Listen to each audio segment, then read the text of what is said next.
ஆளுமைமிகு அரசு பணியின் யூடியூப் சேனலுக்கு உங்களை அன்புடன் வரவேற்பது உங்கள் PMS தாவூத். இப்போ ஒரு வித்தியாசமான மேட்ரு இது பென்ஷன் சம்மந்தமாக. இப்போ என்ன கோரிக்கை கொடுத்துருக்காங்கன்னா பின்னால் சொல்கிறேன். இதனுடைய அடிப்படை என்னென்னு கேட்டிங்கன்னா, அடிப்படை பென்ஷனை 8வது சம்பள கமிஷனில் அடிப்படை பென்ஷனை அதிகரிக்க அருமையான கோரிக்கைங்கிறது தான் இதனுடைய தலைப்பு. இதுக்கு காரணம் என்னான்னு நம்ம பார்த்துருவோம். இப்போ என்னென்னு கேட்டிங்கன்னா, எல்லா ஊழியர் அமைப்புகளுமே என்ன பண்ணுறாங்க, அலவன்ஸ் உயர்வுக்கு கோரிக்கைகளை கொஞ்சம் வலுவாக சமர்ப்பிட்டு வர்றாங்க. உதாரணமாக பார்த்தீங்கன்னா, இப்போது ஹவுஸ் ரெண்ட் அலவன்ஸ் இருக்கு, அது வந்து 10%, 20%, 30% இருக்குது. அதை 30%, 35%, 40% எடுத்துனுங்கிறாங்க. பயணப்படியே இப்போ இருக்கிற இந்த 900 ரூபாய் என்னமோ அது 3 மடங்காக ஆக்கணும்னு சொல்லியிருக்காங்க.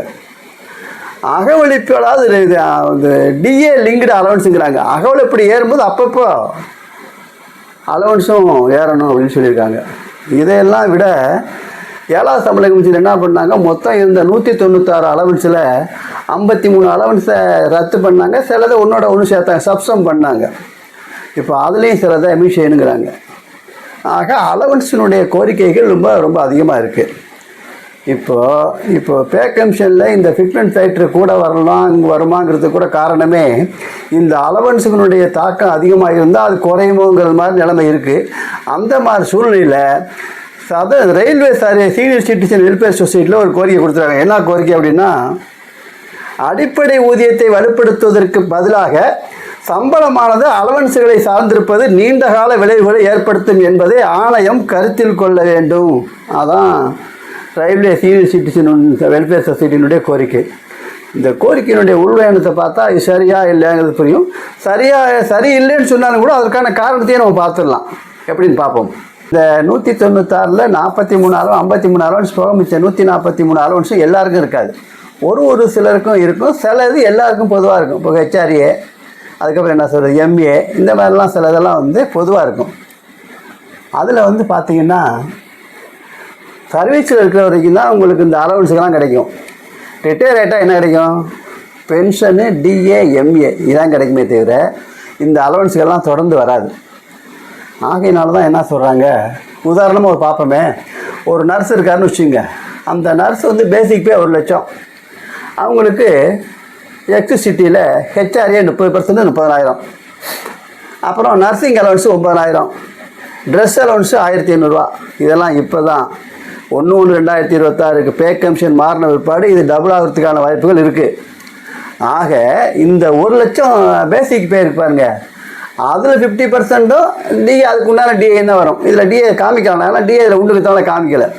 இந்த 30,000 + 9,000 + 1,800 மொத்தம் எவ்வளோ, 39, 40,800 பாருங்கள். இது தொடர்ந்து வராது. அப்போது என்ன ஆகுது, அதில் பாதி 24,400 ரூபா கிட்டத்தட்ட பென்ஷன்லேருந்து விடுபட்டு போயிடுது இல்லையா.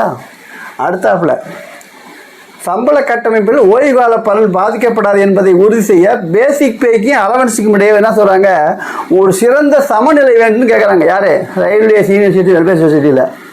ஒன்றும் உதாரணம் அவங்க என்ன நிறையா சொல்லியிருக்காங்க. அதில் வந்து சுருக்கம் என்னென்னு கேட்டிங்கன்னா, இப்போ வந்து ஒரு 50-60% வரைக்கும் அலவன்ஸ் போகுதுன்னா அதில் ஒரு 20%, 30% வச்சு பேசிக் பேயை பலப்படுத்திடுறது. அதுக்கு என்ன காரணம் எதையும் பார்த்துருவோம்.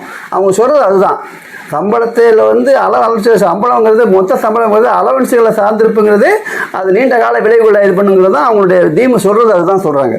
அது எப்படிங்கிறதையும் பார்த்துருவோம். அவங்க சொல்கிறது அடுத்தாப்பில், மொத்த சம்பள உயர்வுக்கு பாதிப்பு இல்லாமல், எப்படி கிராஸ் பேருக்கு சேலரி இருக்கு பாருங்கள், அதுக்கு பாதிப்பு இல்லாமல் அதே சமயம் பென்ஷனர்களை மறைமுகமாக பாதிக்கப்படாத வகையில் ஊதிய கட்டமைப்பை ஆணையம் பரிசீலிக்கணும். டோட்டல் சேலரியும் குறையக்கூடாது. அதே சமயம் இந்த பென்ஷனர்களை மறைமுகமாக பாதிக்காத வகையில் இந்த ஊதிய கட்டமைப்பை ஆணையம் பரிசீலிக்க வேண்டியன்னு ஒரு இது கொடுத்துருக்காங்க. இது அருமையான யோசனை இல்லை தான், இருந்தாலும் சிலருக்கு மாற்று கருத்துக்கலாம் விவரமெல்லாம் சொல்லிடுறேன். இப்போ அதுக்கு ஒரு முன்மாதிரி என்னென்னு கேட்டிங்கன்னா, EPF employees provident fund organisation இருக்குது பாருங்கள். அதில் உள்ள ஊழியர்களுக்கு இப்போ வந்து ஒருத்தருக்கு 30,000 ரூபா சம்பளம்னு சொன்னால் அதில் ஒரு 12,000 13,000 தான் பேசிக் பேயாக இருக்கும். மற்ற எல்லாமே அலவன்ஸாக இருக்கும். ஆக இந்த 13,000ல் வந்து இவங்க 12% அவருடைய கணக்கில் போட்டால் போதும், அந்த ப்ராவிடென்ட் ஃபண்டுக்கும் பென்ஷனுக்கும் அது ஆயிடும். இப்போ என்ன சொல்லிட்டாங்க, சுப்ரீம் கோர்ட்டில் எல்லாருக்கும் பொதுவான அலவன்ஸ் இருக்கு பாருங்க, அதை விட்டுவிட்டு அதை எல்லாத்தையுமே என்ன பண்ணணும், பேயில் சேர்த்து அதுக்கு 12% போடணுட்டாங்க. இப்படி செய்யும்போது என்னாகும், இந்த ப்ராவிடென்ட் ஃபண்ட் அமௌண்ட்டும் கூடும், அதனால் கிடைக்கக்கூடிய பென்ஷனும் உயர்வதற்கான வாய்ப்பு உண்டு. புரியுதா? எதை வந்து தனியாக வச்சுக்கலாம், ஸ்பெஷல் அலவன்ஸ் ஓவர் டைம் மாதிரி ஸ்பெஷலாக இருக்குது பாருங்கள், அதை மட்டும் நீங்கள் சேர்க்காதீங்க. எல்லாருக்கும் பொதுவான அலவன்ஸையெல்லாம் சேர்த்து அதை சம்பளமாக கணக்கிடுங்க அப்படிங்கிற முன்மாதிரியை சுப்ரீம் கோர்ட்டில் சமீபத்தில் இல்லை 2019 கடைசியில் சுப்ரீம் கோர்ட் ஜட்ஜ்மெண்ட்னு நினைக்கிறேன். அதாவது போன பே கமிஷனுக்கு அப்புறம் தான் இந்த ஜட்ஜ்மெண்ட்டே வந்தது, இல்லைன்னா போன பே கமிஷன்லேயே இந்த கோரிக்கை வந்திருக்கக்கூடும். ஆகையினால இப்போ என்ன ஆகிப்போச்சு, இந்த பொதுவான அலவன்ஸ் எல்லாம் நீங்கள் பேசிக் பே மாதிரி கணக்கிட்டு நீங்கள் பென்ஷன் கொடுங்க, ப்ராவிடென்ட் ஃபண்ட் பிடிங்கன்னு சொல்லிட்டாங்க. அது ஒரு நல்ல இதுதான். இப்போ சில பேர் கேட்கலாம், இந்த மாதிரி குறைஞ்சா சர்வீஸில் இருக்கும்போது தான், இல்லை ஒன்றும் பிரச்சனை கிடையாது. அவங்க சொல்கிறது மொத்த சேலரியை குறைக்காதீங்க, இந்த அலவன்ஸில் மட்டும் கொஞ்சம் கொண்டு வாங்கணும். இதை நான் விளக்கமாக சொல்லிடுறேன். இப்போ ஒருத்தர் 10 வருஷம் வேலை பார்த்தா கூட என்னென்னு கேட்டிங்கன்னா, இந்த 1,50,000 கிடைக்கும் இல்லையா, அவர் அதுக்கப்புறம் 30 வருஷம் வேலை இருக்க போகிறார். வேலை பார்த்தது எவ்வளவு, 10 வருஷம். அவர் அதுக்கப்புறம் லைஃப் வந்து இப்போதைக்கு கணக்கு பிரகாரம் 90 வயசுங்கிறது சர்வசாதாரணம் ஆகிட்டு இருக்கு. அந்த வகையில் 30 வருஷம் எனக்கு இருப்பார். 20 வருஷம் வேலை பார்த்து ரிட்டையர் ஆகிறதுக்கு 50,000, அதில் பாதி. அப்போ அவரும் இன்னொரு 30 வருஷம் இருப்பார். அவர் 60 வயசுலாம் ரிட்டையர் ஆவார். 30 வருஷம் வேலை பார்த்தவரும் சம்பளம் கொஞ்சம் கூடி இருக்கும், ஆனால் அவருடைய வாழ்நாள் காலம் சும்மா வித்தியாசமாக சொல்கிறது தான் 30 வருஷம் இருக்கும். அப்படி பார்க்கும்போது இது என்ன இப்போது இவ்வளோ தான் கைவிட்டு போனவர். இதெல்லாம் இப்போ இருக்கிற நிலைமை தான். இப்போ கேட்குற இது கோரிக்கையின் பிரகாரம் பார்த்தா இது ரொம்ப அதிகமாகவே இருக்கும். ஆகையினால இதை தான் சொல்கிறாங்க. இதை சில பேர் சொல்லுவாங்க, நாங்கள் என்பிஎஸ்சில் இருக்கோம், யூபிஎஸ்சில் இருக்கோம் அப்படின்னு. யூபிஎஸ்லேயும் பென்ஷன் உண்டு, யூபிஎஸ்லேயும் பென்ஷன் உண்டு. இந்த அலவன்ஸுகள்லாம் இந்த மாதிரி பேசிக் பே ஆகுமே ஆனால் அப்போ என்ன ஆகும், ஆட்டோமேட்டிக்காக பென்ஷன் வரும். நான் என்பிஎஸ்சில் இருக்கிறேன்னா என்பிஎஸ்சிக்கு இவர் 10% போடுறார் ஊழியர், கவர்மெண்ட் வந்து 14% போடுது. அந்த 14% இதெல்லாம் சேர்ந்தால் அதிகமாகும். அப்போ அவர் பெறக்கூடிய 60% வித்ட்ரா பண்ணலாம். மொத்த சேமிப்பில் 60% என்பிஎஸ்காரர் ரிட்டையர் ஆகும்போது பெறலாம். அந்த அமௌண்ட்டு பல்க் ஆயிரும். நீ கொஞ்சமாக நினைக்காதீங்க, 10% 14% உள்ள இதை வேணா இன்னொரு வீடியோவில் நான் சொல்லி காமிக்கிறேன். அவ்வளவு வித்தியாசம் இருக்கும். அதுவும் இந்த அமௌண்ட் சேர்ந்ததுன்னா பெரிய அளவில் ஒரு தொகையாக இருக்கும். ஆகையினால அவங்களுக்கு இது ஒன்றும் பிரச்சனை இல்லை.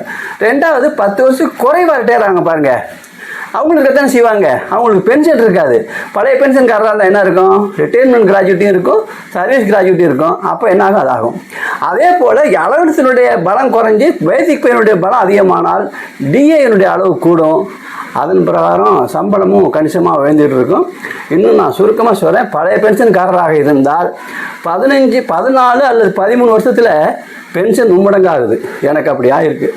13 வருஷத்தில் பென்ஷன் மும்மடங்காகுது. அப்போ அப்படி பார்க்கும்போது லைஃப் டைம் வந்து அதுக்கப்புறம் 10 வருஷம் 20 வருஷம் 30 வருஷம்னு பார்த்தீங்கன்னா இது பென்ஷனில் எவ்வளோ தாக்கத்தை ஏற்படுதுன்னு பார்த்துங்க. ஆகையினால இப்போ வந்து பார்த்தீங்கன்னா இந்த பழைய பென்ஷன்காரங்களை பொறுத்த வரைக்கும் அதிகபட்சமாக இந்த பேக்கன்சி வரைக்கும் தான் சர்வீஸில் இருப்பாங்க. மேக்சிமம் எல்லாருமே 33 வருஷத்தை, ஏன்னா 24 வந்துட்டு 23 வருஷம் ஆச்சு இப்போ இல்லையா, 2004 வந்துட்டு பழைய இது என்பிஎஸ். அதனால் இப்போ 23 வருஷம் ஆச்சு. இந்த பே கமிஷன் ஒரு 10 வருஷம் 30 வருஷம் தான். அதுக்கப்புறம் அவங்க பென்ஷனர் தான் இன்றைய ஊழியர், நாளைய பென்ஷனர். ஆகையினால் அந்த வகையில் பார்க்கும்போதும் இந்த சம்பளத்தினுடைய அளவில் பலப்படுத்துங்க. அலவன்ஸ் ஆக்ட் வந்தாப்புல அட்ஜஸ்ட் பண்ணுங்கள். ஒரு சமநிலை பேணுங்கன்னு ஒரு கோரிக்கை கொடுத்துருக்காங்க. இந்த கோரிக்கை வந்து அது போதுமான வரைக்கும் என்ன கேட்ட வரைக்கும் ஒரு நல்ல கோரிக்கை தான். ஒரு சிறிய அளவு தான் என்ன பண்ணுறாங்க, அட்ஜஸ்ட்மெண்ட் தான், குறைக்க சொல்லலை. அவங்க சொல்கிறதெல்லாம் ஒரு சமநிலை ஏற்படுத்துங்க அப்படின்னு தான் சொல்கிறாங்க. இதே தான் சுப்ரீம் கோர்ட்டும் இபிஎஃப்ல அதான் சொல்லியிருக்கு. அதாவது 50%க்கு மேலே இருக்கக்கூடாதுன்னு சொல்லியிருக்கு. ஏன்னா இப்போ நான் உதாரணத்துக்கு தான் இந்த ஹெச்ஆர்ஏ நர்சிங் அலவன்ஸ் எல்லாம் சொல்லியிருக்கோம்.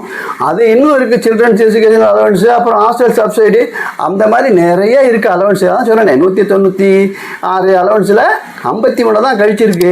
மிச்சம் 143 அலவன்ஸ் இருக்குது. இப்போ பலசையும் கூட கேட்குறாங்க. அப்படிங்கிற போது ஒருத்தருக்கும் அலவன்ஸினுடைய குவாண்டம் அதிகமாக போகுது.